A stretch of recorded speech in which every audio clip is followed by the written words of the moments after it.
Nous vivons dans un univers qui défie constamment notre compréhension. Et plus nous découvrons, plus nous réalisons à quel point tout est étrange. Aujourd'hui, on explore des découvertes scientifiques si bizarres, si contre-intuitives, qu'elles vont vous faire remettre en question tout ce que vous pensiez savoir. Commençons près de chez nous. La NASA veut construire une ville sur la Lune. Pas un avant-poste, pas une station de recherche temporaire. Une vraie ville, avec des habitats, des fermes souterraines, des mines d'hélium 3, peut-être même des familles. Mais vivre sur la Lune changerait tout. La gravité est 6 fois plus faible. Votre corps s'affaiblirait. Vos os deviendraient fragiles. Et vous ne pourriez jamais revenir vivre sur Terre. Une ville lunaire ne serait pas une extension de l'humanité.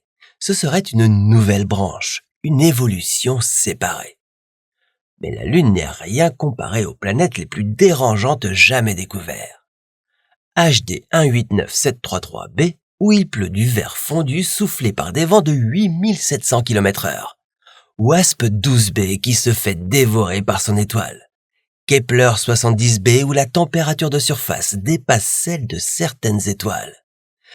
Korot 7b couverte d'océans de lave en ébullition.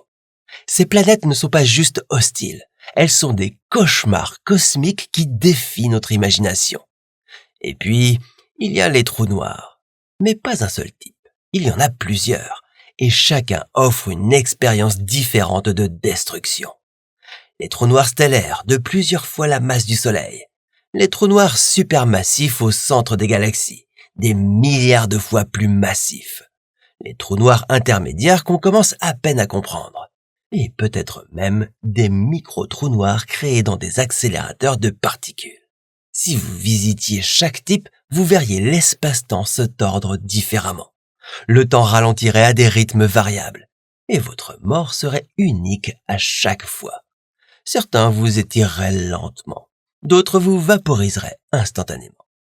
Aujourd'hui, on plonge dans cette découverte qui défie la logique. Une ville lunaire qui changerait l'humanité, des planètes si étranges qu'elles semblent impossibles, des trous noirs qui redéfinissent la réalité elle-même. Parce que la science n'est pas là pour nous rassurer. Elle est là pour nous montrer à quel point l'univers est vraiment fou. Bienvenue dans cette nouvelle compilation Et si. Préparez-vous à tout remettre en question. Voici Gaïa BH1, le trou noir stellaire le plus proche jamais découvert. Il se trouve dans notre galaxie, la Voie lactée, à un peu plus de 1500 années-lumière. Et ce n'est qu'un seul type de trou noir. Alors, qui veut voir les 16 autres types de trous noirs ? Moi aussi. Nous allons nous faire spaghettifier par toutes les saveurs de trous noirs, du micro au trou noir super extrémal. Gaïa BH1 est un excellent point de départ. Nous l'avons découvert par hasard en ignorant complètement son existence. En 2022, des scientifiques ont remarqué quelque chose d'étrange en analysant les données de la mission Gaïa de l'ESA. L'étoile qu'ils étudiaient semblait orbiter autour de quelque chose d'invisible. Cet objet invisible s'est avéré être le trou noir de masse stellaire Gaïa BH1. Il contient environ 9,5 fois la masse de notre Soleil, comprimée dans une région d'espace incroyablement petite. L'horizon des événements d'un trou noir est la sphère qui l'entoure et qui piège tout ce qui y pénètre, y compris la lumière. L'horizon des événements de Gaïa BH1 ne fait que 56 km de diamètre. Vous pourriez parcourir cette distance en voiture en 30 minutes. Enfin, si vous pouviez conduire à la surface d'un trou noir, ce que je ne recommande pas parce que vous risqueriez de mourir. Ce qui est plutôt étrange avec Gaïa BH1, c'est qu'il est en dormance. Il n'engloutit pas tout ce qui l'entoure. La seule raison pour laquelle nous savons qu'il existe, c'est que nous pouvons voir son étoile compagne être entraînée par quelque chose d'imperceptible. Un scientifique a expliqué leur relation ainsi. Prenez le système solaire, remplacez le Soleil par un trou noir et la Terre par le Soleil, et on obtient ce système. Mais aussi unique que cette découverte ait été pour nous, Les trous noirs de masse stellaire comme celui-ci sont en réalité la version bas de gamme des trous noirs, basiques, ordinaires. Il y en a des centaines de millions dans notre propre galaxie. L'univers en est rempli de trillions de milliards. Aujourd'hui, nous allons voir combien de types différents de trous noirs nous pouvons trouver. À quel point peuvent-ils être grands et à quel point peuvent-ils être petits? Saviez-vous que nous pourrions potentiellement créer des micro-trous noirs ici sur Terre? Cela pourrait-il conduire à la destruction de la planète? Vous allez le découvrir, et vous verrez à quel point les trous noirs peuvent devenir étranges. Des trous noirs incroyablement grands, des trous noirs pelotes, et même des trous blancs. On dirait des billes. Et oui, ce ne sont que quelques-uns de ceux à venir. À la fin de la vidéo, vous verrez à quel point un trou noir peut être gigantesque, et à quel point un trou noir super extrémal est extrême. Mais tout d'abord, imaginez ceci.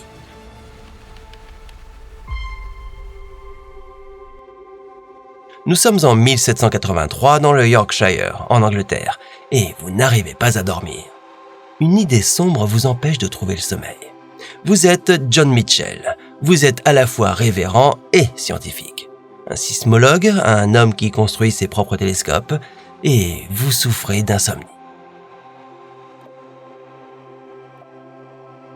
Vous vous demandez ce qui se passe quand une étoile devient si massive que sa vitesse de libération dépasse la vitesse de la lumière. Vous calculez qu'il suffirait d'une masse d'environ 500 fois celle du Soleil pour que cela se produise. Que devient alors l'étoile? Si aucune lumière ne peut s'échapper, ne deviendrait-elle pas complètement invisible? Comme une étoile noire? Voici Cygnus X1. Il se trouve à environ 7200 années-lumière de la Terre, un trou noir de masse stellaire d'environ 20 fois la masse de notre Soleil. Né de l'effondrement d'une étoile gigantesque. Il est moitié d'un système binaire à rayon X de masse élevée et se situe juste à côté d'une étoile supergéante. Ce n'est qu'en 1971 que son existence a été prouvée par deux astronomes britanniques, faisant de Cygnus X1 le premier trou noir connu. Si vous vous demandez pourquoi il a fallu si longtemps pour trouver la première preuve réelle de l'existence d'un trou noir, sachez que cet objet est littéralement à 78 quadrillions de kilomètres.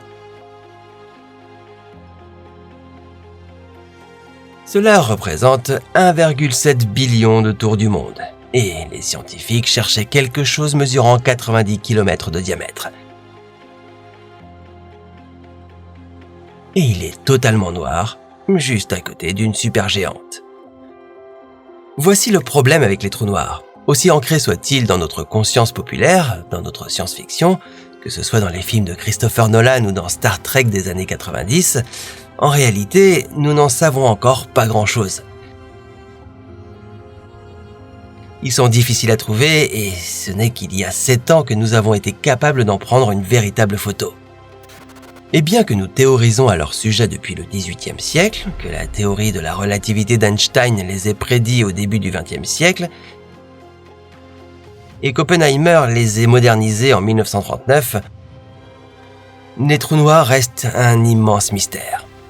Les scientifiques les étudient activement en remportant des prix Nobel pour des découvertes à leur sujet. Et jusqu'à présent, dans notre galaxie, nous pouvons prouver qu'il en existe 2 types. Les trous noirs de masse stellaire et le monstre de trou noir supermassif au centre de notre galaxie. Mais il pourrait exister jusqu'à 17 types de trous noirs différents dans l'univers. Ce qui est fascinant avec les trous noirs, c'est que même si nous n'avons obtenu de preuves visuelles qu'au cours de la dernière décennie, les calculs prédisaient déjà leur existence il y a plus de 100 ans. Karl Schwarzschild a calculé la distance entre la singularité d'un trou noir et son horizon des événements en 1916, avant même l'invention de la télévision. Beaucoup des trous noirs dont nous parlons aujourd'hui n'en sont qu'au début de leur étude, donc prouver leur existence reste un travail en cours.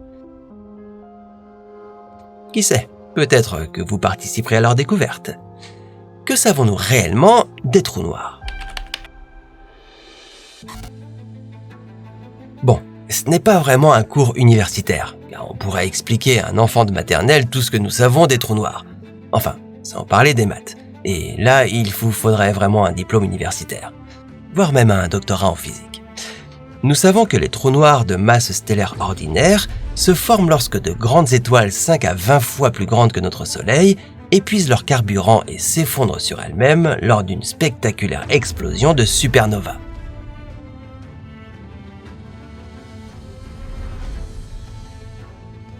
Les parties d'un trou noir que nous comprenons sont assez limitées.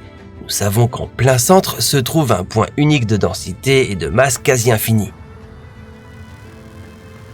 Une singularité où les lois normales de la physique s'effondrent totalement. Ensuite, il y a l'horizon des événements, la frontière au-delà de laquelle nous ne pouvons rien voir, où la gravité est si forte que même la lumière ne s'échappe pas. Ce n'est pas une limite physique, c'est juste un endroit où la vitesse de libération est égale à la vitesse de la lumière. L'horizon des événements est entouré d'une zone sombre appelée l'ombre de l'horizon des événements, environ 2 fois plus grande que la surface d'un trou noir, où un espace-temps déformé autour de l'horizon des événements fait que la lumière est redirigée par une lentille gravitationnelle.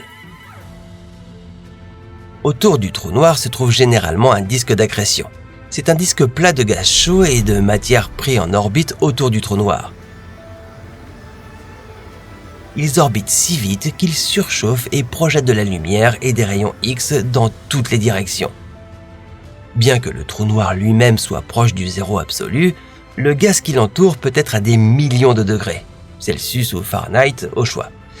Certains des trous noirs possèdent également ce qui ressemble à une touffe de cheveux, appelée jet relativiste ou jet de particules, où d'immenses geysers de radiation et de particules jaillissent des pôles du trou noir à une vitesse proche de celle de la lumière.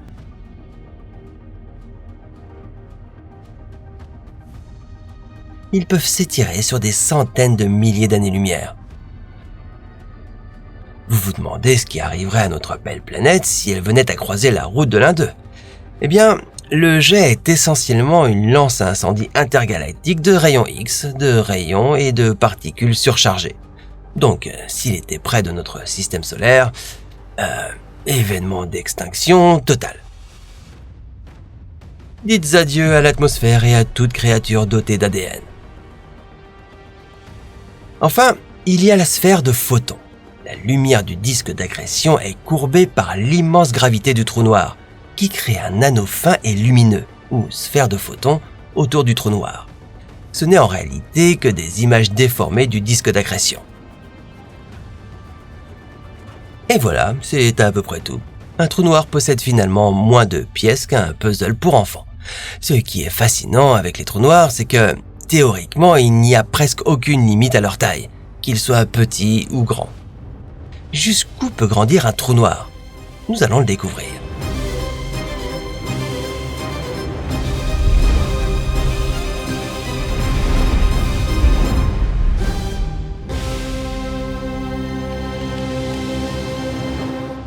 Commençons par les plus petits, les micro-trous noirs. Lorsque le grand collisionneur de Hadron a été mis en service en 2010, certains critiques ont sérieusement craint que les scientifiques ne créent un trou noir en Suisse. Il y a eu des manifestations et certaines personnes ont accusé les physiciens de risquer accidentellement de détruire la planète. Mais bien qu'il soit possible que les scientifiques créent un jour un trou noir microscopique avec le collisionneur, il ne serait pas assez grand pour représenter un danger. Il pèserait moins d'1 gramme.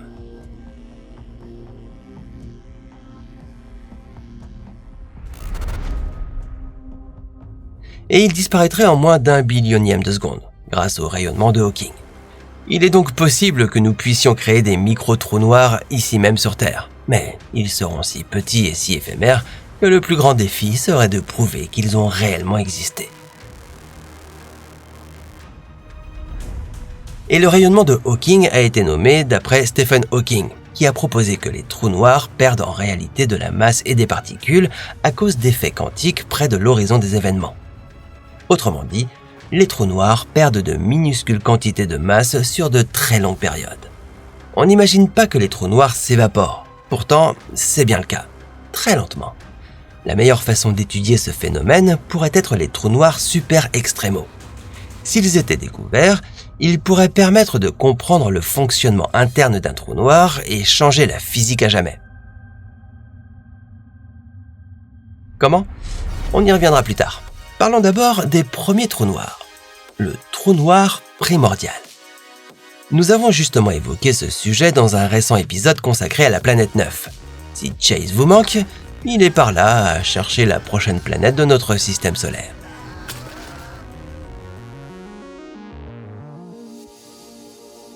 Et si vous avez vu cet épisode, vous vous souvenez peut-être que l'un des responsables potentiels des orbites étranges de plusieurs objets transneptuniens pourrait être un trou noir primordial.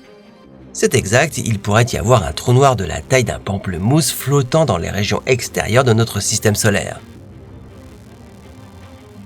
L'idée derrière les trous noirs primordiaux est vraiment fascinante, car ils sont anciens, presque aussi vieux que l'univers lui-même. La théorie est la suivante. Dans la première seconde après le Big Bang, certaines des régions les plus denses du tout nouvel univers se sont immédiatement effondrées en trous noirs.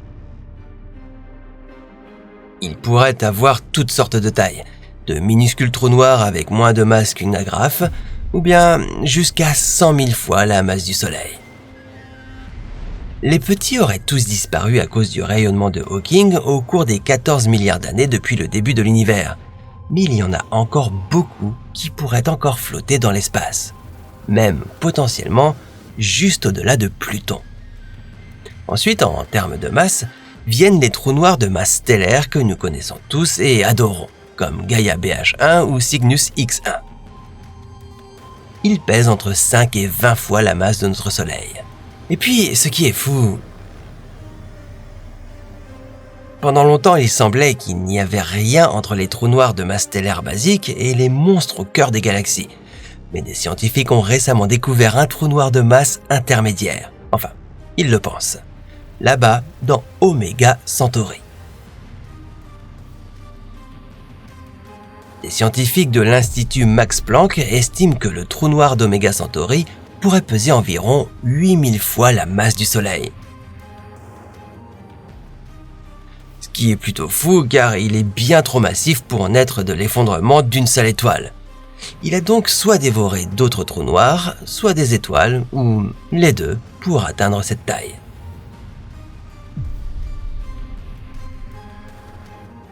La catégorie suivante, en taille, est le trou noir supermassif, des trous noirs gigantesques bien documentés au centre de chaque galaxie.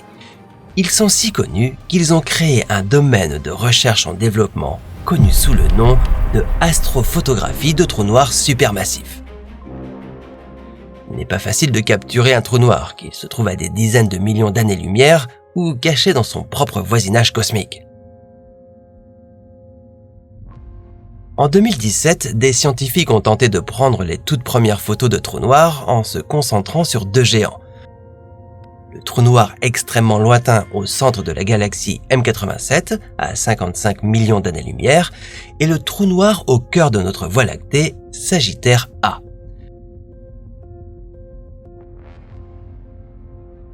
Photographier ces objets d'un trou noir absolu était extrêmement difficile, et la solution était tout aussi ingénieuse.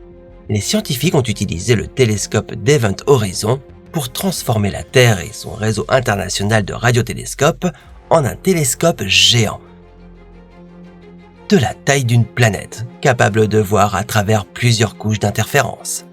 Synchronisé avec des horloges atomiques très précises et des algorithmes sophistiqués, cet instrument est capable d'éliminer la pollution lumineuse pour produire une image de l'anneau lumineux entourant un cercle parfait d'obscurité.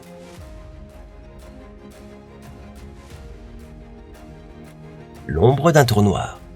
En 2019, les scientifiques ont dévoilé le premier portrait du trou noir M87, un géant supermassif de 6 milliards de fois la masse du Soleil.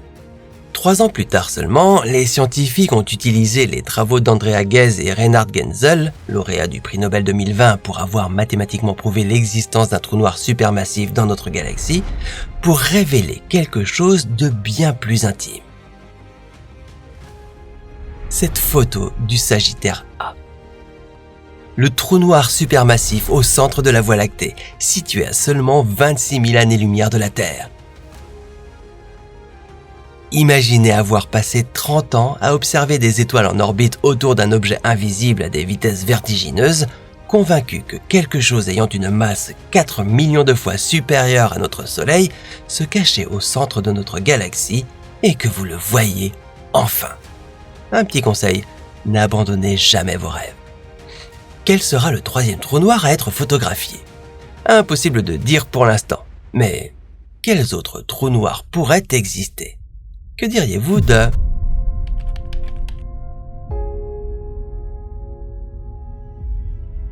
Les trous noirs ultramassifs sont une catégorie de trous noirs dont la masse atteint au moins 10 milliards de fois celle de notre Soleil. Parmi eux figure notamment le trou noir du fer à cheval cosmique et TON 618, dont la masse est de 66 milliards celle du Soleil.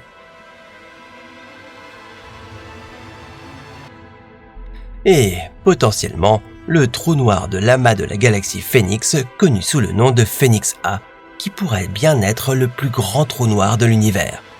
Pour l'instant.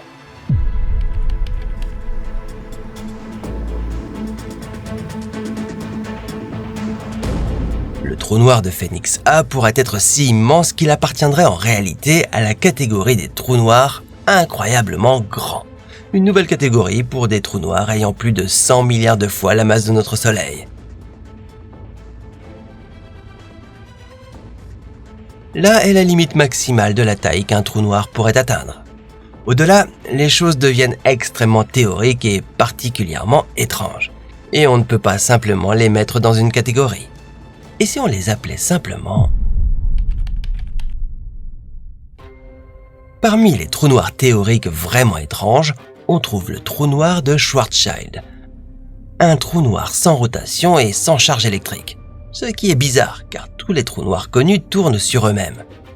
Un autre sans rotation est le trou noir de Reissner-Nordstrom, qui possède une charge électrique, ce qui n'est pas le cas de la plupart des trous noirs.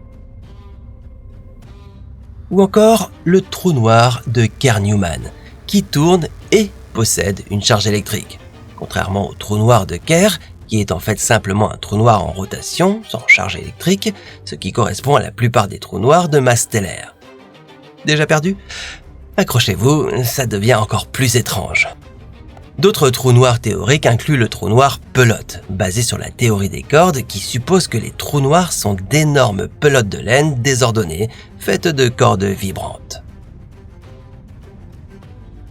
Ou le trou noir d'Ashtekar, un objet en effondrement éternel où l'effondrement s'arrête puis s'inverse en une phase d'expansion, créant potentiellement un nouvel univers. Cela relève davantage de la philosophie que de la physique. Mais à ce stade, les choses ressemblent de plus en plus à un scénario d'Interstellar.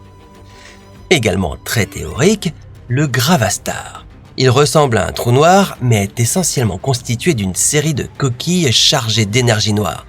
Ce qui ressemble à un œuf dans un œuf dans un œuf. Mais que des œufs noirs, comme les œufs d'émeu. Saviez-vous que les œufs d'émeu sont noirs? Maintenant, oui. Ou un trou noir ordinaire, qui est tout comme un trou noir basique, mais sans singularité. De l'extérieur, cela aurait exactement la même apparence, mais d'une manière ou d'une autre, la singularité n'en serait pas une. D'accord. L'ordinaire, c'est trop ordinaire pour vous. Que diriez-vous d'un trou blanc? C'est essentiellement l'inverse d'un trou noir. Il expulserait continuellement de la matière et de l'énergie. C'est en quelque sorte un trou noir qui fonctionne à l'envers. C'est comme si c'était inversé par le temps. Il tourne à l'envers, projetant matière et énergie. Cela enfreint beaucoup de lois de la physique et de la thermodynamique. Il y a aussi un trou noir mur de feu, qui possède une coque de particules à haute énergie, un anneau de feu juste au-delà de l'horizon des événements. Imaginez une balle de tennis en feu, mise à l'échelle d'un trou noir. Et enfin, l'un des trous noirs les plus fascinants qu'on puisse espérer découvrir un jour.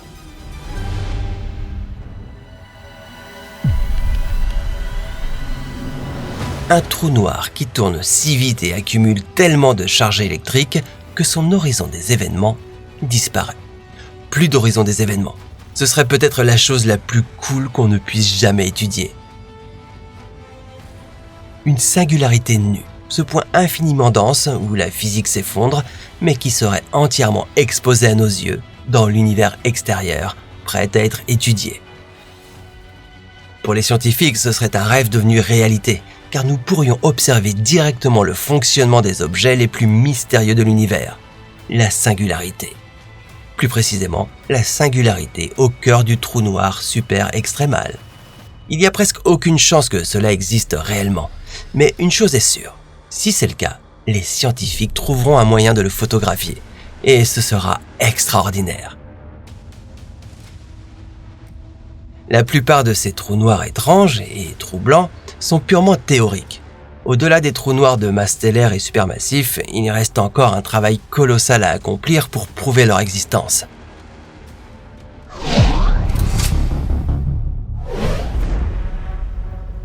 Bienvenue en enfer. Gliese 367b est un concept de planète complètement différent. Une visite là-bas serait véritablement perturbante, autant pour votre esprit que pour votre corps. Surtout pour votre corps. Cette bête noire cosmique est une boule de fer en fusion. Ce serait comme si vous aviez fait sauter la croûte terrestre avec un chalumeau de la taille de votre monde et que vous n'aviez laissé que le noyau incandescent. Et elle est verrouillée dans une orbite synchrone avec son étoile naine rouge, ce qui signifie qu'elle ne tourne pas sur elle-même. Sa face éclairée permanente est donc continuellement cuite sous le rayonnement implacable de son étoile. À sa surface, cette planète est bombardée par 500 fois plus de radiation que la Terre. Les températures du côté jour atteignent 1500 degrés. C'est comme une poêle chauffée à blanc, sauf qu'elle fondrait dans votre main comme un terrifiant cauchemar. Et elle possède l'une des orbites les plus courtes de toutes les planètes que nous avons découvertes. Une année sur cette bille de fer incandescente ne dure que 7,7 jours vertigineux. Et c'est pourtant la sphère la moins inquiétante que vous visiteriez aujourd'hui. Car nous partons explorer les 12 planètes les plus inquiétantes jamais découvertes. Des planètes qui vous vaporiseront, vous écraseront comme une crêpe en une seconde ou vous transformeront en gruyère sous une tempête de rubis. Et ce n'est pas tout. Restez avec nous pour connaître la planète la plus effrayante jamais découverte. Un spécimen cauchemardesque hors classement dont même moi, je n'ai pas envie de parler. Commençons la liste par les planètes telluriques. Ce sont des planètes composées principalement de roches silicatées et dotées d'une surface solide. Elles sont faciles à repérer et faciles à parcourir. À l'intérieur, elles sont constituées d'un noyau chaud et dense de fer ou de nickel, entourées d'un manteau rocheux et recouvertes d'une fine couche externe composée de purée de pommes de terre grillées. Composée de roches silicatées. Les planètes telluriques ont une densité plus élevée que les géantes gazeuses et des atmosphères relativement minces, voire parfois aucune. Par chance, notre globe possède une atmosphère. Mais toutes les planètes telluriques ne sont pas aussi accueillantes que la Terre. Loin de là. Certaines sont carrément inquiétantes, à tel point qu'elles ont mérité leur place dans notre classement. En deuxième position sur notre liste, quelque chose de très vaporeux. Et pas dans le bon sens. GJ 9827d est une exoplanète semblable à Neptune, environ 2 fois plus grande que notre sphère qui orbite autour d'une étoile de type K. Elle possède une atmosphère riche en eau, mais c'est aussi une planète brûlante. C'est le premier monde de vapeur jamais découvert. Une atmosphère remplie de vapeur chaude, ça a l'air sympa, presque relaxant. Alors, pourquoi figure-t-elle sur cette liste des planètes inquiétantes ? Comme GJ 9827d orbite extrêmement près de son étoile, elle ne met que 6,2 jours pour accomplir une révolution complète. La température à sa surface est d'environ 350 degrés, ce qui signifie que son atmosphère est constituée d'une vapeur dense surchauffée, presque impossible à imaginer et mortelle pour la vie humaine. Pour nous donner un aperçu direct de ce qui se passe là-bas, nous avons envoyé notre météorologue galactique attitré à la surface, Chase. Salut Théo. J'ai atterri à la surface et le ciel est plutôt nuageux et, je sens vraiment la gravité supplémentaire. Je bouge un peu au ralenti, je pèse 2 fois plus lourd ici que d'habitude. J'aurais pas dû reprendre de la bouillie au déjeuner. Rico, pourquoi tu n'as pas rappelé de moi à manger? Je suis en pleine préparation de mon summer body. J'ai entendu dire que c'était une planète de vapeur. Alors je vais juste sortir un instant pour me faire une petite séance de spa.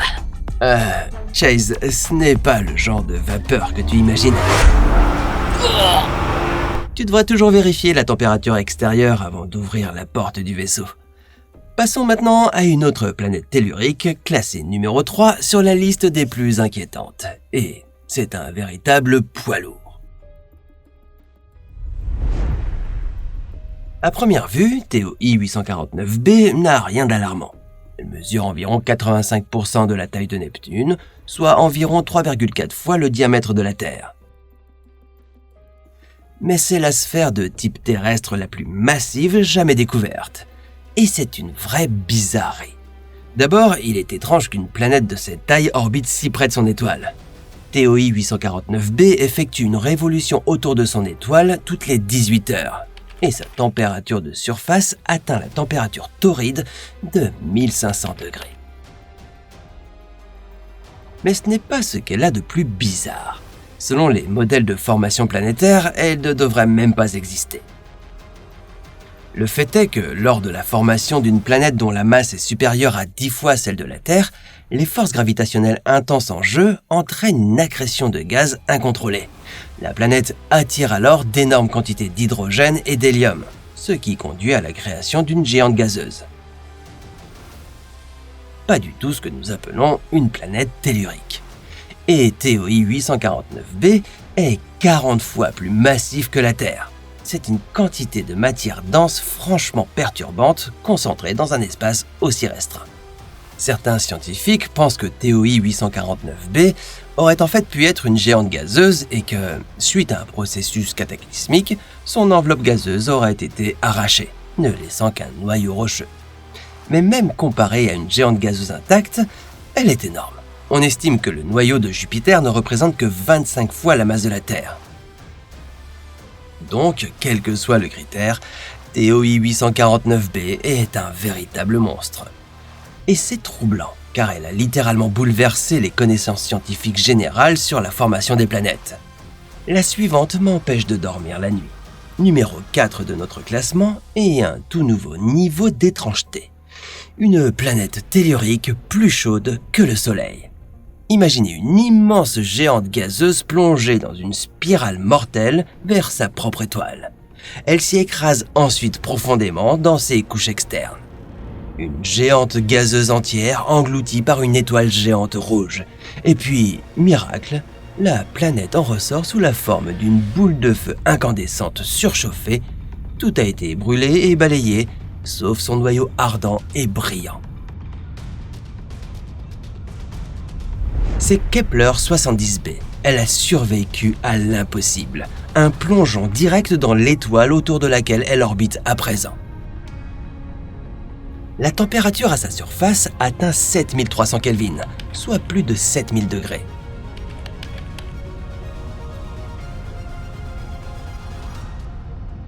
Celle à la surface de notre Soleil n'est que de 5800 Kelvin, soit autour de 5500 degrés, ce qui serait une journée plutôt fraîche sur KOI 55b.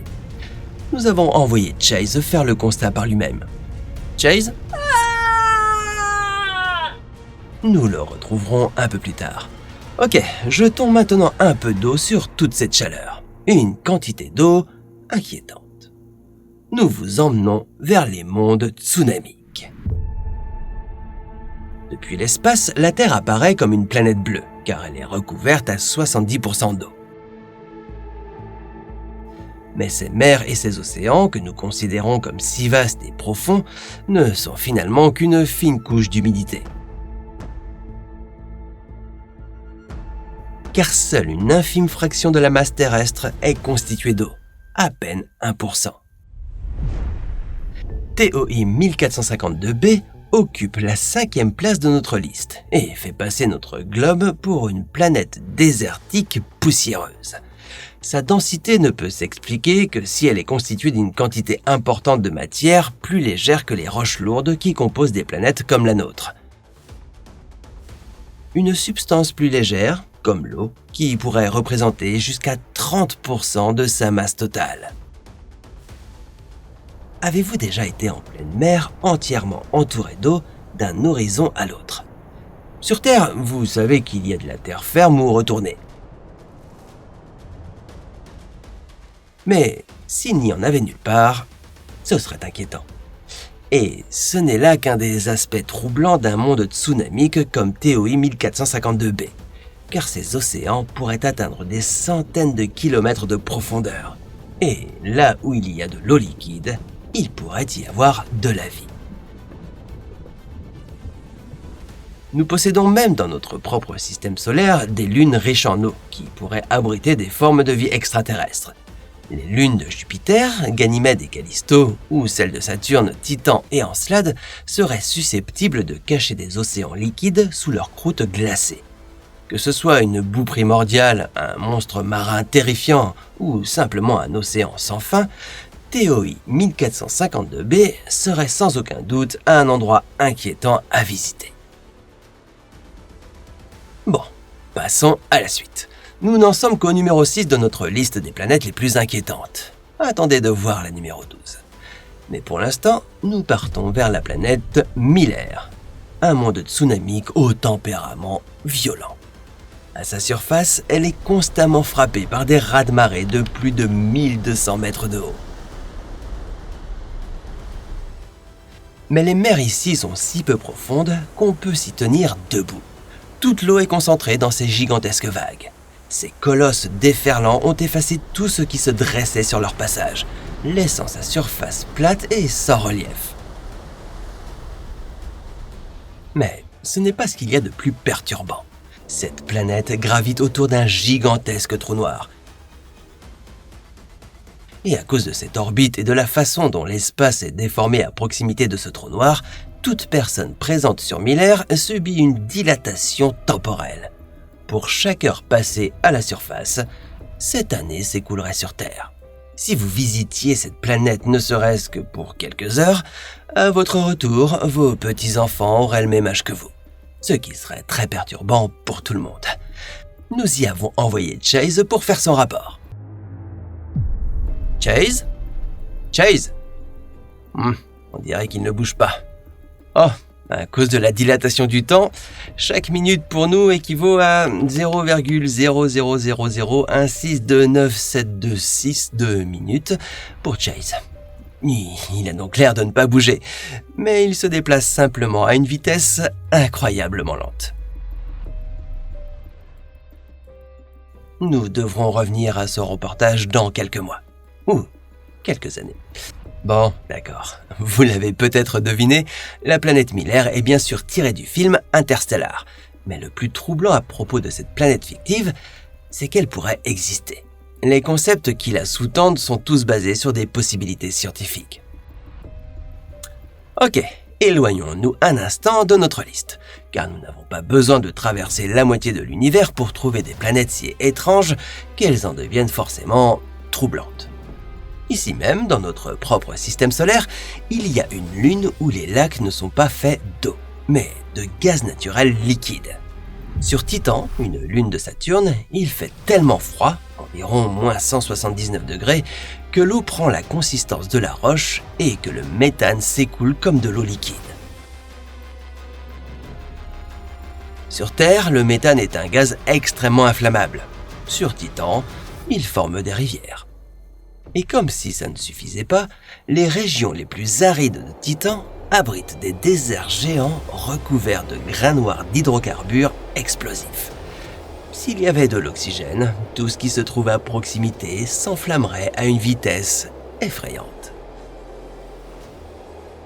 Et que diriez-vous d'une planète possédant une épaisse couche d'hydrogène soumise à une pression si intense qu'il commence à se comporter comme un métal ? L'hydrogène au cœur de Jupiter est comprimé par une force équivalente à 100 fois la pression atmosphérique terrestre. Cette pression écrase les molécules d'hydrogène si fort qu'elles perdent leurs électrons. Ce qui est habituellement un gaz, voire un liquide sous une certaine pression, devient ici quelque chose de totalement différent. Il commence à conduire l'électricité comme un métal. Ici, sur Terre, le champ magnétique est généré par un noyau de fer, un véritable métal. Mais sur Jupiter, il est généré par de l'hydrogène métallique liquide. À mon sens, tout endroit où l'hydrogène se comporte comme un métal est inquiétant. Mais Jupiter appartient vraiment à notre prochaine catégorie. Les planètes kaiju. Revenons à notre liste et passons à des planètes qui n'ont même pas de surface détectable. Plutôt troublant, non ? Nous nous dirigeons vers les profondeurs obscures et hyper pressurisées de certaines sphères les plus étranges et inquiétantes, les géantes gazeuses. Les géantes gazeuses sont des planètes composées d'hydrogène et d'hélium, avec un noyau de gaz comprimé et une atmosphère légère. Mais ça ne les rend pas moins imposantes. Nous en avons même 4 dans notre propre système solaire. Jupiter, Saturne, Uranus et Neptune. Mais pour celle qui nous intéresse, nous allons voyager à 64 années-lumière de la Terre pour en visiter une de la taille de Jupiter, et la numéro 7 de notre liste. À l'approche de HD 189733b, vous serez attiré par sa couleur bleue d'une beauté trompeuse. Mais cette teinte n'est pas due à une eau porteuse de vie comme sur Terre. La réalité est bien plus inquiétante. Elle est le résultat de nuages brûlants de particules de silicate haut dans l'atmosphère. Pire encore, une fois à la surface indéfinissable, vous serez confronté à des vents supersoniques soufflant à 7 fois la vitesse du son. Vous ne tiendriez pas une seconde, vous seriez déchiqueté par des éclats de verre vous transperçant à près de 9000 km/h. Passons directement à la numéro 8. Que diriez-vous d'une planète contenant tellement de carbone dans son atmosphère qu'elle est faite de diamants ? Vous devez vous dire que c'est plus excitant qu'inquiétant. Comment ne pas aimer une planète bling-bling ? Eh bien, il y a de quoi. WASP 12b est décrite comme étant noire comme du charbon. Elle absorbe 94% de la lumière qui la frappe, mais elle est tellement chaude qu'elle brille d'une lueur jaune. Et pour ajouter une note encore plus inquiétante, elle est en train d'être dévorée par sa propre étoile. Pour monter encore d'un cran dans le flippant, passons à la numéro 9 de notre liste. Vous allez vouloir emporter un parapluie spécial pour cette prochaine géante gazeuse. Saviez-vous que le fer peut exister sous forme de vapeur ? Ce n'est qu'un des aspects perturbants de WASP 76b. C'est une planète de la taille de Jupiter avec une température diurne impitoyable de 2227 degrés.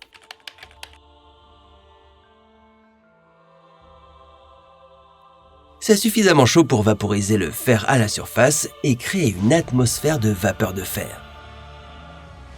Et quand cette vapeur de fer dans le ciel atteint des zones plus froides, elle se condense et la météo de WASP 76b se transforme tout d'un coup en pluie de fer. Nous n'avons pas pris de nouvelles de Chase depuis un moment. Ok Théo, je suis ici et tu m'as dit d'apporter un parapluie. Alors j'ai pris mon parapluie spécial, avec un petit canard rigolo dessus. Il est mignon, il s'appelle Harold. Et je suis là pour voir cette pluie alors allons voir ça.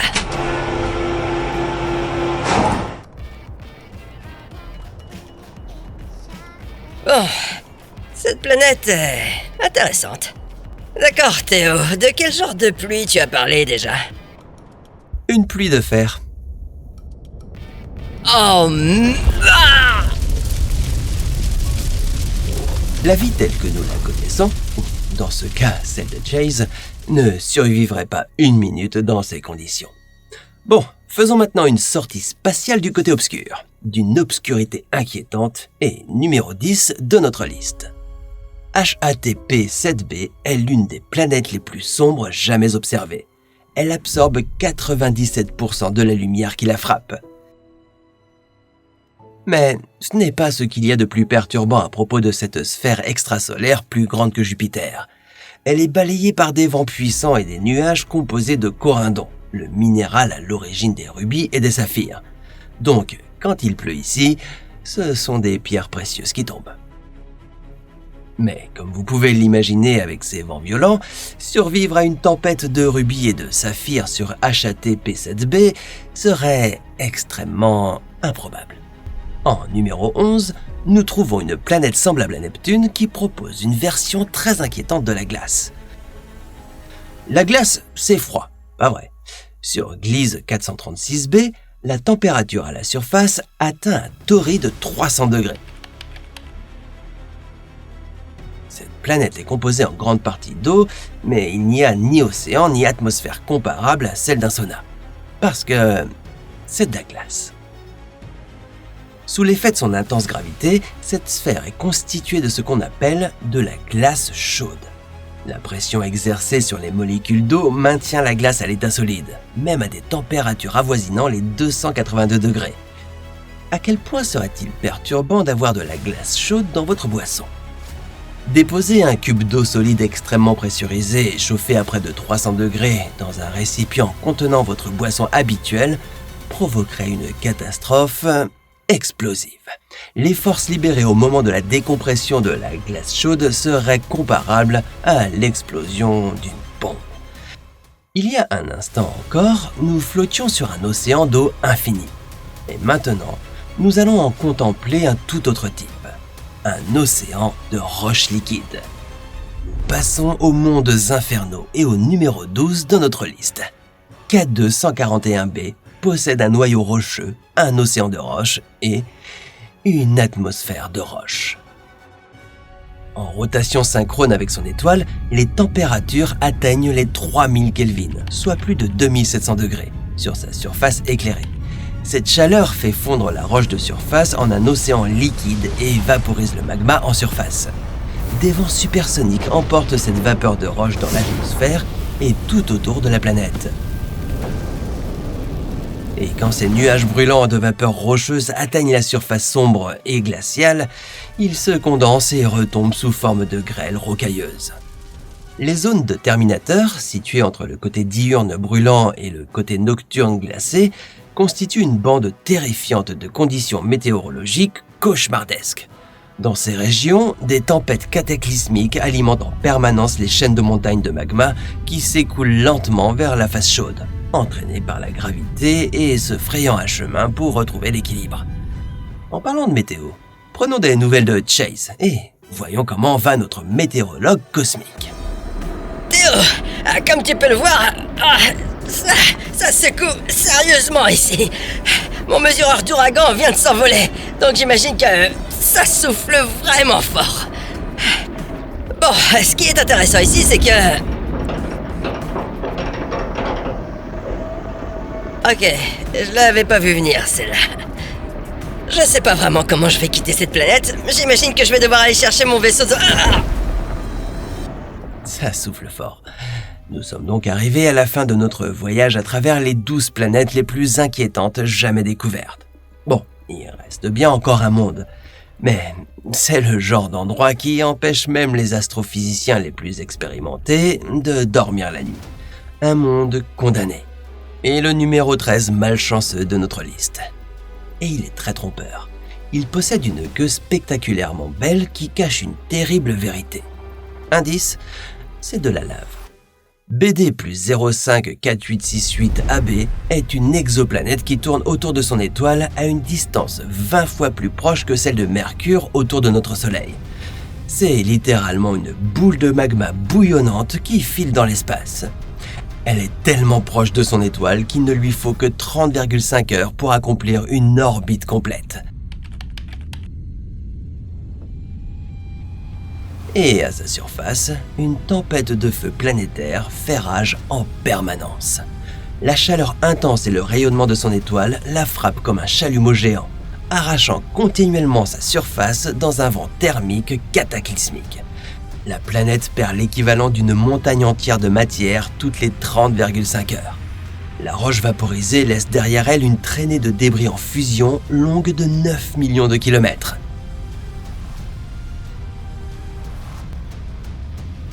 Cette sinistre queue, semblable à celle d'une comète, s'étend sur la moitié de son orbite. C'est un spectacle extraordinaire, mais BD plus 054868 AB est en train de se dissoudre sous nos yeux. C'est une planète condamnée à disparaître. Le simple fait d'y penser suffit à provoquer une crise existentielle. Et si vous étiez assez fou pour vous en approcher, aucun objet fabriqué par l'être humain ne pourrait tenir à sa surface, ne serait-ce que quelques secondes. Évidemment, Chase ne peut pas atterrir sur cet enfer, mais il peut l'observer en toute sécurité depuis son orbite. Hey Théo, je suis là-haut dans l'espace en train de faire un survol. Et pour être honnête, ça n'a pas l'air si inquiétant que ça. Franchement, c'est plutôt magnifique. Cette belle lueur rouge. Ça me fait un peu penser à une plage ou quelque chose comme ça. Ah oui? Tu as déjà vu la queue de comète faite de matière surchauffée? La quoi surchauffée?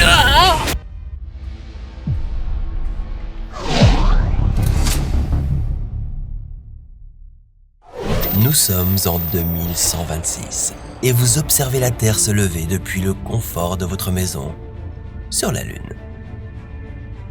La NASA vient de terminer la phase initiale de construction de la première ville sur la Lune. Et pendant que tout le monde parle d'expansion et de nouvelle architecture, ça reste toujours l'environnement le plus hostile auquel les humains aient jamais été confrontés. Vous pensiez que vivre en Antarctique c'était dur? Au moins là-bas, il y avait de l'oxygène. Aujourd'hui, nous allons explorer un futur possible et découvrir ce que signifie réellement vivre sur la Lune. Spoiler, c'est dangereux. Ce matin, vous prenez le monorail pour aller aux fermes solaires où vous travaillez.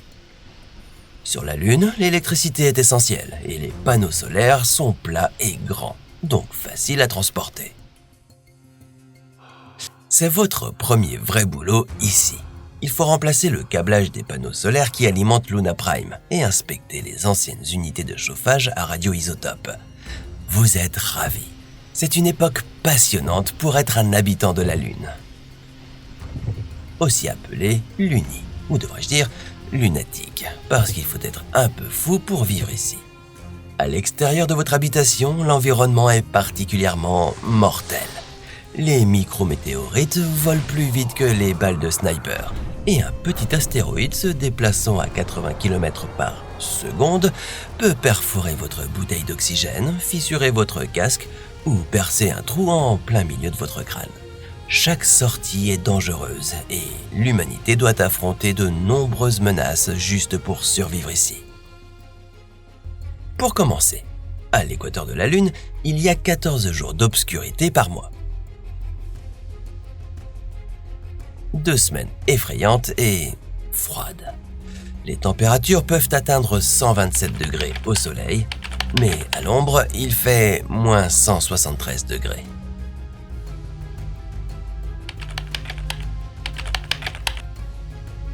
Avez-vous déjà eu du mal à démarrer une voiture par moins 30 degrés? Eh bien, c'est bien pire ici. En plus, la Lune ne possède pratiquement pas d'atmosphère ou de magnétosphère, ce qui signifie qu'il n'y a aucune protection contre le rayonnement solaire. Une éruption solaire peut réduire votre ADN en miettes. Il n'y a pas d'air, rien à manger et peu de ravitaillement.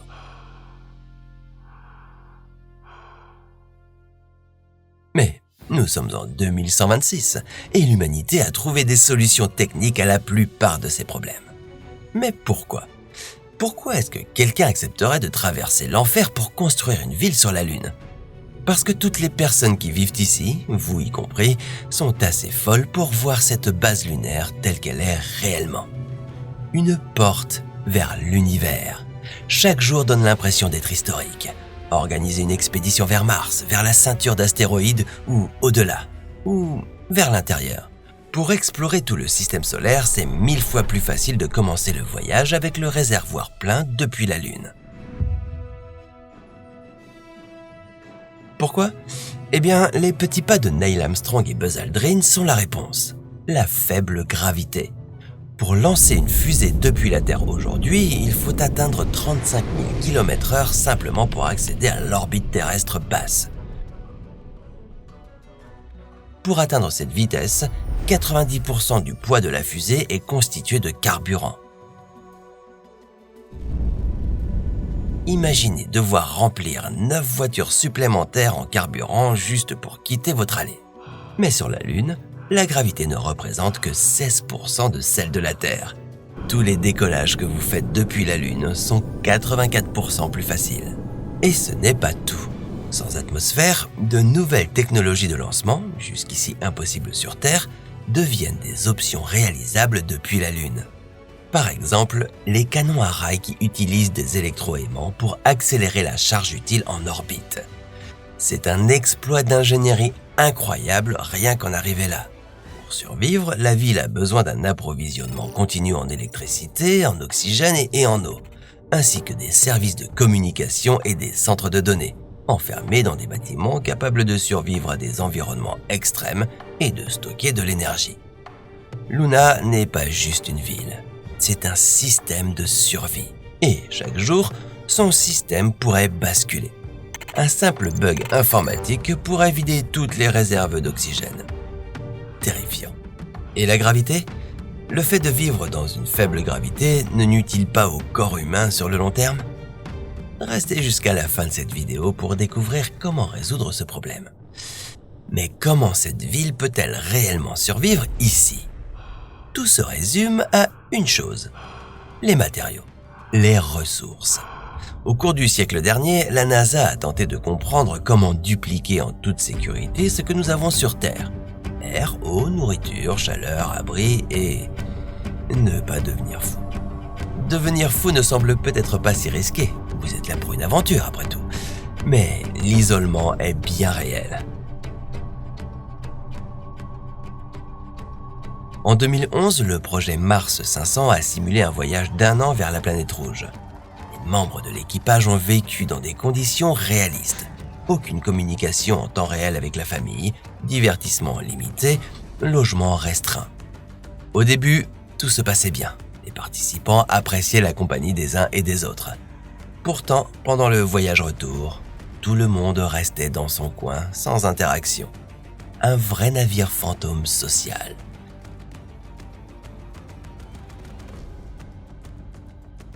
Et cela seulement après 1 an d'une mission planifiée de 500 jours. Vous, en revanche, vous vivez sur la Lune pour toujours. En passant des panneaux solaires aux unités de chauffage d'origine, qui ont 95 ans à ce stade, vous vous demandez comment l'humanité est-elle passée d'un simple cratère à une ville autosuffisante ? Eh bien, tout a commencé dans les années 30, enfin, les années 2030, lorsque la NASA a construit les premières habitations sur la Lune.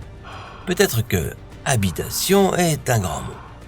Vous vivez à Luna Prime depuis 10 ans. Vous avez donc déjà fait toutes les activités touristiques, y compris la visite historique. Les premiers logements ressemblent à 4 contenants isothermes soudés ensemble avec des capsules. Bien sûr, l'idée de vivre sur la Lune remonte à bien longtemps.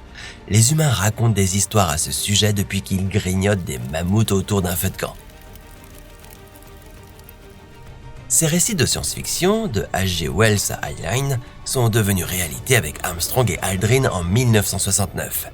Ils ont marché sur la Lune, mais ils ont aussi vécu sur la Lune pendant 21 heures. Certes, c'était dans un module d'atterrissage avec environ 2,5 mètres d'espace de vie, mais les 2 astronautes ont rapporté avoir mangé et tenté une courte sieste.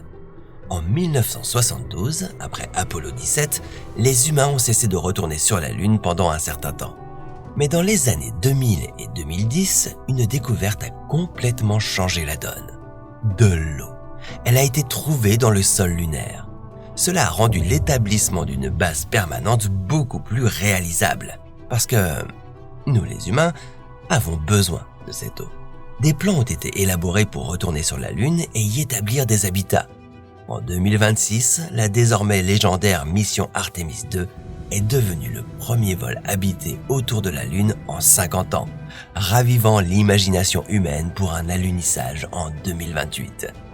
Et au début des années 2030, des êtres humains vivaient sur la Lune grâce à la NASA, à temps partiel du moins.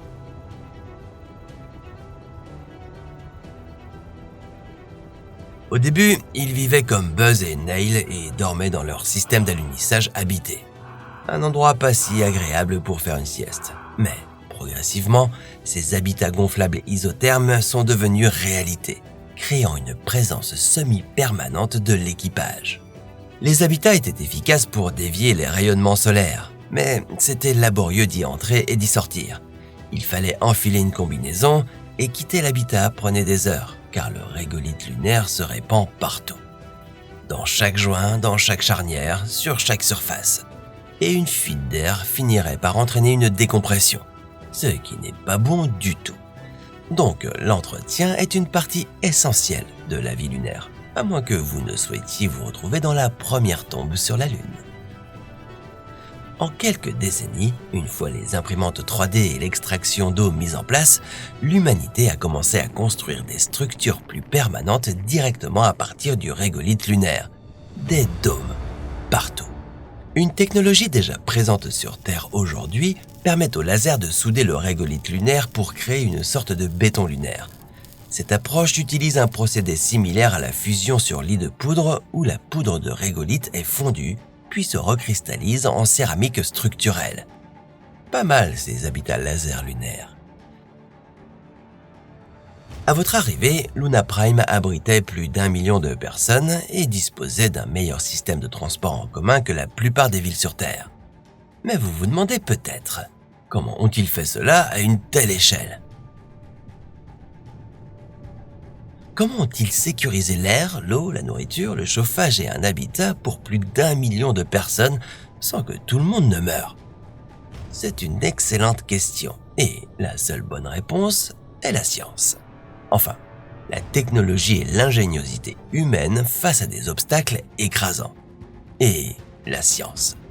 Ce n'est pas pour rien que la NASA a choisi de construire Luna Prime sur la crête Shackleton de Gerlach, près du cratère Shackleton, nommé en hommage à l'intrépide explorateur. La crête se trouve au pôle sud de la Lune. En choisissant judicieusement de construire là, ils ont évité au moins 3 des problèmes les plus difficiles que pose la Lune. Premièrement, ils ont évité les nuits mortelles de 14 jours qui tourmentent l'équateur de la Lune. Les nouveaux lunistes n'avaient pas à passer la moitié de leur vie dans une obscurité glaciale et mortelle. Au pôle sud, il y a toujours un peu de lumière du soleil. C'est étrange, le soleil est toujours bas à l'horizon, projetant de longues ombres partout. Mais c'est un compromis qui en vaut la peine. Pour maintenir les équipements au chaud dans les zones plongées dans l'obscurité, la NASA a apporté les unités de chauffage à radioisotopes que vous inspectez aujourd'hui. En gros, des granulés de plutonium dans un contenant protecteur empêchent les machines de geler complètement. Ils sont assez sûrs, mais une fuite pourrait provoquer une intoxication aux radiations. Cela reste du plutonium tout de même. Si vous tombiez malade sur la Lune, la base ne dispose que d'un centre de triage, mais il n'est pas équipé pour tout comme sur Terre. Sur la Lune, si vous vous cassez un bras ou que vous avez un empoisonnement aux radiations, vous avez droit au même traitement. Du repos et plus qu'à croiser les doigts. Peut-être quelques antidouleurs. Deuxièmement, la lumière du soleil signifie aussi l'énergie solaire. Non seulement la ville naissante de la NASA a évité les coupures de courant glacial, mais ces fermes solaires, comme celles sur lesquelles vous travaillez, avaient accès à l'énergie solaire 24 heures sur 24, alimentant d'immenses batteries de stockage, qui, en passant, sont composées d'un tiers de graphite. Les réacteurs nucléaires assuraient une alimentation de secours en continu. Troisièmement, il existe des zones d'obscurité permanente près des pôles, au plus profond de tous ces cratères, qui ne voient jamais la lumière du soleil. Le cratère Shackleton est 2 fois plus profond que le Grand Canyon. Je sais ce que vous pensez. L'obscurité, c'est bien. Mais des milliards d'années d'obscurité permanente ont créé un environnement unique qui a préservé les volatiles. La glace. Autrement dit, de l'eau. Une eau bien fraîche. En bonus, il existe des endroits au pôle sud où la communication directe et permanente avec la Terre est possible. sans interruption. Le simple fait d'avoir choisi le bon emplacement a donné à Luna Prime une bien meilleure chance de réussir que n'importe quel autre facteur. La NASA a rapidement commencé à effectuer des missions habitées régulières pour établir une base semi-permanente. Elle s'est concentrée sur l'acheminement du matériel vers la surface lunaire, avec leur équipage humain ou via des services commerciaux de transport de charges utiles lunaires qui étaient, en quelque sorte, des messagers spatiaux qui livraient des rovers et des drones Moonfall. Il fallait aussi livrer pratiquement tous les repas à l'équipage pendant de longues périodes. Si vous vouliez cultiver de la nourriture sur la Lune, il faudrait beaucoup d'espace, d'eau, de technologie et de temps. Sur Terre, il faut généralement compter entre 0,2 et 0,4 hectares par personne pour une vie pleinement durable. Cette surface n'était tout simplement pas possible sur la Lune. Sans compter que se déplacer sur la surface est déjà complexe et que la moindre chute ou égratignure de votre combinaison, et c'était game over pour vous. L'hydroponie est une solution pour cultiver de la nourriture sur la Lune verticalement. Dans un bâtiment à température contrôlée avec lumière artificielle, des plantes compatibles avec la faible gravité peuvent être cultivées. Quelles cultures peuvent pousser à une faible gravité ? Les légumes à feuilles, les pois et autres cultures ont déjà été testés lors de diverses expériences à l'époque de la Station spatiale internationale.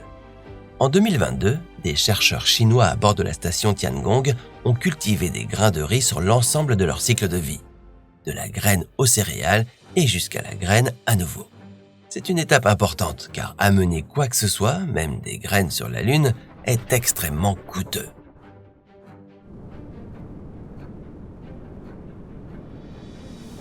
En 2026, Astrobotic a proposé 1,2 million de dollars par kilogramme pour atteindre la Lune. Expédier des graines de carottes pendant les 20 prochaines années n'est donc pas faisable. Mais propager et replanter votre récolte, c'est là que les affaires commencent. Les affaires lunaires. Après quelques décennies à vivre dans des habitats isothermes et avec assez d'outils pour commencer à construire, vos grands-parents se sont lancés dans la construction d'habitats de masse. Et c'est de là l'origine de tous ces dômes, construits à partir de terre de lune ou régolithes.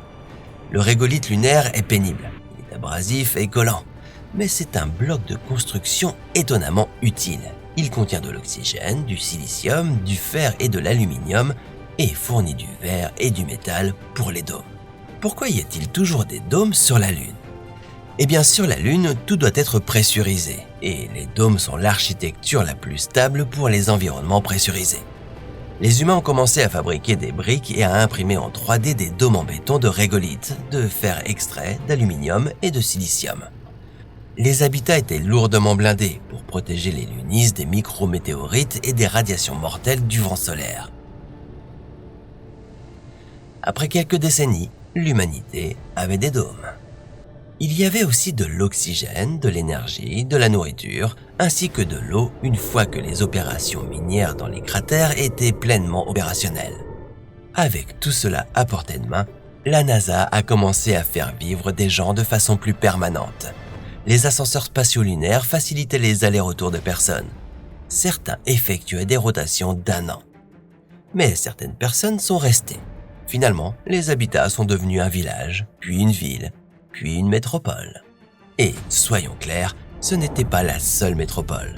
Un peu plus loin, la Chine a construit sa propre ville sur le cratère Sverdrup-Henson. L'Inde et la Russie ont également établi des installations à proximité. Le projet Artemis a impliqué les agences spatiales canadiennes, japonaises et européennes dès ses débuts. Luna Prime a donc toujours été un projet profondément international. Heureusement, la vie sur la Lune, comme en Antarctique et dans la Station spatiale internationale, pousse généralement à la coopération. Principalement par nécessité, car tout le monde sait que c'est une situation précaire et qu'il faut survivre ensemble. De plus, la violence armée est mortelle dans les habitats pressurisés. Et s'il y avait eu un accident ou une fusillade, disons simplement que la règle générale est les armes dans l'espace égale la décompression de l'habitat, les explosions des bouteilles d'oxygène, les incendies et tout le monde meurt. Et à mesure que la population de scientifiques et de techniciens grandissait, ils ont rapidement commencé à avoir besoin d'autres spécialistes. des médecins, des infirmiers, des enseignants. Des enfants sont nés sur la Lune. C'est ce qui se passe quand... vous voyez ce que je veux dire. À votre époque, c'est devenu la norme que des enfants naissent sur la Lune. Cela dit, les humains n'ont pas évolué pour vivre en faible gravité. Les problèmes de santé sont donc nombreux. La seule solution est de réintroduire la gravité. Luna Prime dispose de salles de sport dans des habitats rotatifs semblables à des centrifugeuses qui simulent la gravité terrestre. Les habitations sont construites de manière similaire pour éviter que les gens ne subissent les pires effets de la faible gravité. Le diamètre nécessaire pour maintenir des conditions de vie confortables dans une gravité proche de celle de la Terre n'est finalement pas si extrême. Selon une étude de la NASA réalisée en 2015, un habitat d'environ 1,5 km de diamètre suffit à tourner à une vitesse d'environ 1 révolution par minute.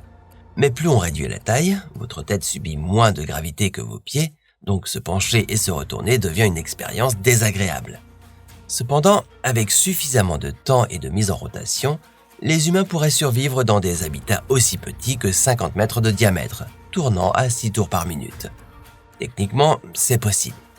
Mais en pratique, personne ne vit comme ça. D'ailleurs, si vous n'aimez pas la vie lunaire, la NASA recommande assez vivement de retourner sur Terre. Vivre dans des quartiers étroits et réglementés avec un risque de mort omniprésent, ce n'est pas fait pour tout le monde. Mais vous adorez ça. Avant, vous étiez terrifié par les micrométéorites que vous voyez frapper la surface lunaire, mais vous n'en avez jamais vraiment vu une. Cette peur est devenue lointaine, pas quelque chose qui vous arriverait. Et vous aimez être à la surface de la Lune. C'est comme être hors de la ville et regarder le ciel nocturne. Il n'y a que vous et les étoiles regardant le vaste univers. Comme la Lune n'a pas d'atmosphère, le jour et la nuit ne font aucune différence quand on lève les yeux vers le ciel. Il est toujours noir, toujours étoilé. Et puisque la Lune est en rotation synchrone avec la Terre, vous pouvez voir votre monde natal quand vous le souhaitez. Il suffit de lever les yeux. Alors que vous vérifiez les anciens systèmes de chauffage et suivez les traces de ces techniciens et astronautes qui ont fondé Luna Prime, vous ne pouvez qu'admirer leur travail. Et imaginez ce que c'était en 2026, juste après Artemis II. Le monde était alors à un tournant majeur, en train de planifier une nouvelle expédition vers la Lune, une première en 50 ans. En moins d'une décennie, la NASA et ses agences spatiales partenaires ont construit une base sur la Lune qui annoncerait à l'humanité tout entière l'exploration potentielle du système solaire, de l'univers. Vous imaginiez ce que ce serait de lever les yeux la nuit, au milieu des années 2030, et de voir pour la première fois un autre monde éclairé. Bien sûr, il y a des moments où la Terre vous manque, des moments où vous souhaitez pouvoir commander un burger et sortir dehors. Mais ça vaut la peine de faire partie de la grande exploration humaine de la galaxie. Peut-être que vous vous demandez aussi combien de temps il faudrait avant que les humains colonisent Mars. Le reste du système solaire, le reste de la galaxie. Et à quoi ressemblerait une civilisation de type 3 ? Mais ça, c'est une histoire pour un autre. Et si